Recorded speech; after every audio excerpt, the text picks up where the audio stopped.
বন্ধুরা, বলতে এলাম ধোঁয়া নিয়ে কিছু কথা। এখন এই ধোঁয়া থেকে গ্রাম্য মহিলাদের বাঁচাবার জন্য নরেন্দ্র মোদী ধোঁয়া নিয়ে অনেক প্রচার হয়েছিল। ধোঁয়া কীরকম ক্ষতি করে মানুষের শরীর, যে কোনো জিনিস থেকে নির্গত ধোঁয়া, কোনো নেশা থেকে, ধূপধুনো, প্রদীপ, বাতি, উনুন, কাঠ, কয়লা, তারপরে এই জ্বালানি, যে কোনো জ্বালানি থেকে যে ধোঁয়া নির্গত হয় সেটা শরীর পরিবেশের পক্ষে খুব খারাপ। পরিবেশে মেশা মানেই আবার ইনডাইরেক্টলি মানুষের শরীরেই আসছে।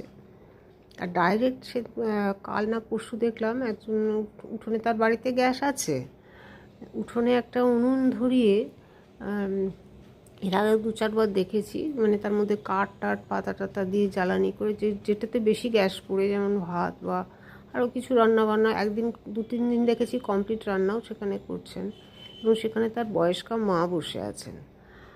আর ওই জ্বালানিটা আর কি, মানে কাঠ বুঝে বুঝে কেটে কেটে ওর মধ্যে দিচ্ছেন।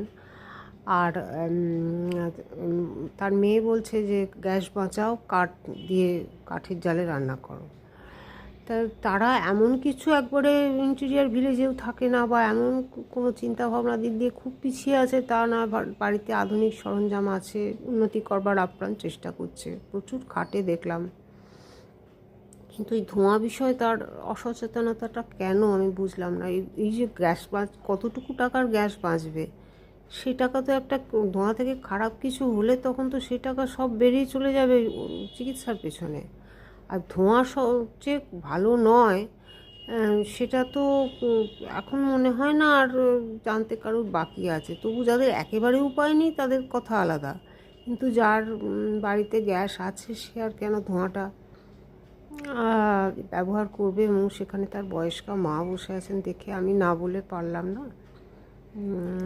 তাই ভাবলাম হয়তো তিনি ভুলে গেছেন, বা এখনও জানতে পারেননি ধোঁয়ার সাংঘাতিক।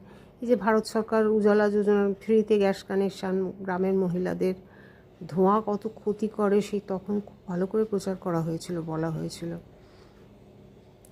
অ্যাক্টিভ যে জ্বালাচ্ছে তার থেকে আশেপাশে যারা আছে এবং পরিবেশে সেটা মিশে গিয়ে প্যাসিভ যে প্রভাবটা, সেটা আরও ক্ষতিকারক। মানে পরিবেশে মেশা মানেই তো সেই মানুষের শ্বাস প্রশ্বাসের মধ্যেই ঢুকছে আবার।